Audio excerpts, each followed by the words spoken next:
Okay, so this is the Galaxy Note 9. Recently, you've probably been noticing that a lot of reviews are being done about the Galaxy Note 9, and they're talking about how fabulous the display on the Galaxy Note 9 is. So, one thing I just want to say about the Galaxy Note 9 is yes, they have what's called the 6.4-inch Infinity display. So, I guess we're going to have to wait and see what the competition is from Apple later this year.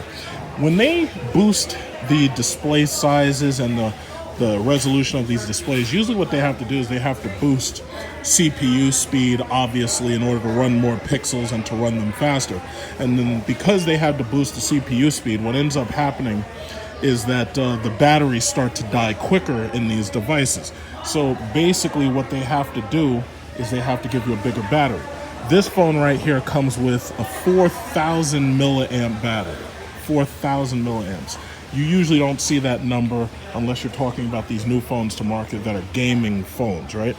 The reason why I was looking at this is because, as you know, like I've purchased two Galaxy devices. I purchased an LG Stylo 4 for my mother, and for my scooch, I purchased a Samsung J7. So I was considering as a gift, not for myself, because you know I only roll with iPhone, and I'm waiting for the new iPhone to come out this year. And if they have 512 gigabytes, that's what I'm buying.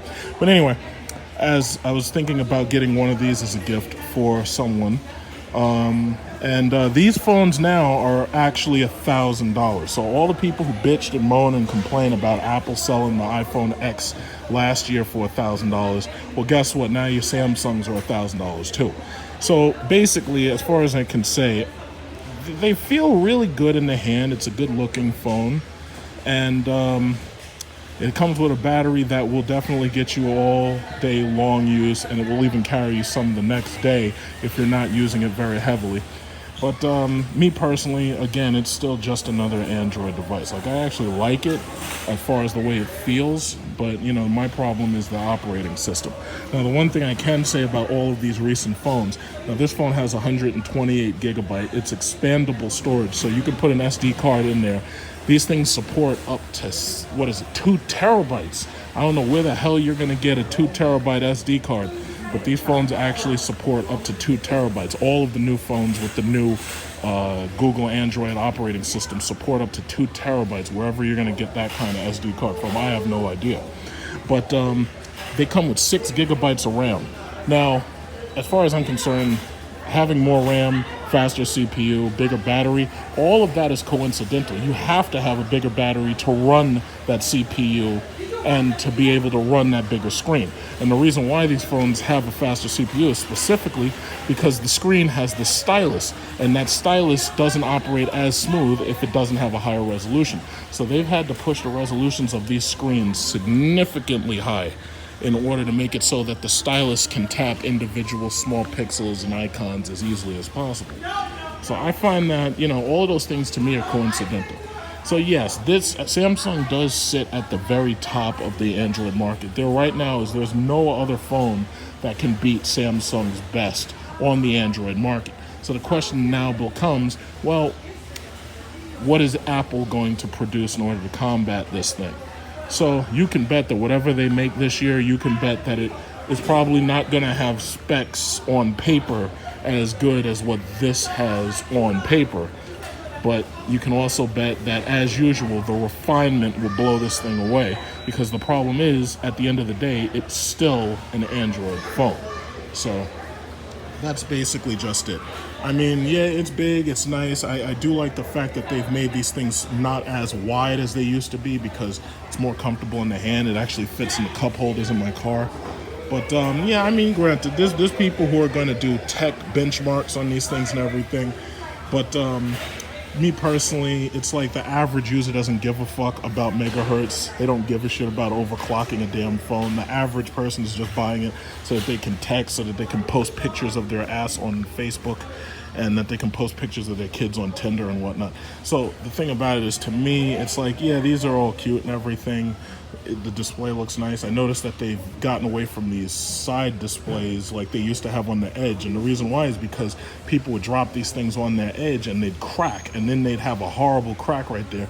And it would cost so much to fix it. And then next thing you know, you're walking around, you see all these people with these cracked ass phones. And as soon as you see that crack on the side, you're like, uh-oh, that person bought a Galaxy Edge. And they got this nice ass crack on the side. And I remember when they tried to make it so the side was really usable. But that never really worked out because most people were damaging the sides of their phones. So, it's like, me personally, it's like Android just has nothing for me. They just have nothing for me. I really prefer the ease of use of the iPhone. I prefer the ease of operation. I prefer being able to take 4K video without my phone overheating and shutting down. So, I'm sorry, Samsung, you just don't have me. What Samsung really should do is they should build their own operating system, but most people have gotten locked into Android's ecosystem, so they don't want to have a Samsung that has anything other than Android. I prefer iOS, and that's just me. But once again, I'm getting this for a friend. What I'll do is I'll wait till she opens it up.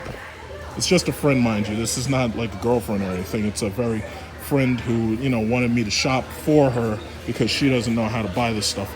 So anyway, I'll wait till she opens it up, and then I'll probably do a review on it, like a more thorough review.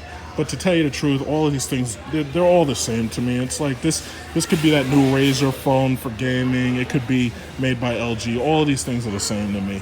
The build quality is good. I like having phones where you can submerge them underwater and still shoot 4K 60 frame per second video like my iPhone X. But me personally, for myself, I'm afraid I'm just going to have to wait for the new iPhone for 2018 that has the 4K 60 frames per second and has a 512 gigabyte storage, because this way I can record my videos for YouTube, and I can record when I go on vacation, because I'm planning on going on vacation to Singapore, possibly the Philippines again.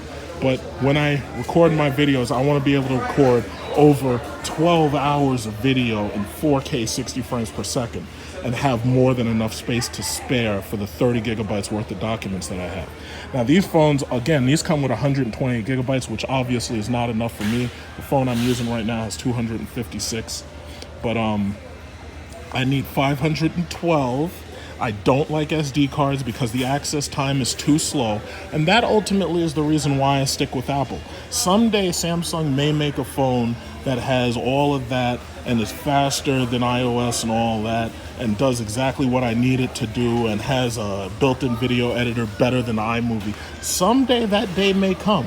And if that day ever comes, yes, that'll be the day that I take a look at a Samsung phone for myself. But for right now, I don't foresee that happening. So Apple already has a guaranteed buyer in me if they have a 512 gigabyte flash this year for the new iPhone 2018. So yes, this is very cute and everything, but ultimately, it's just not for me.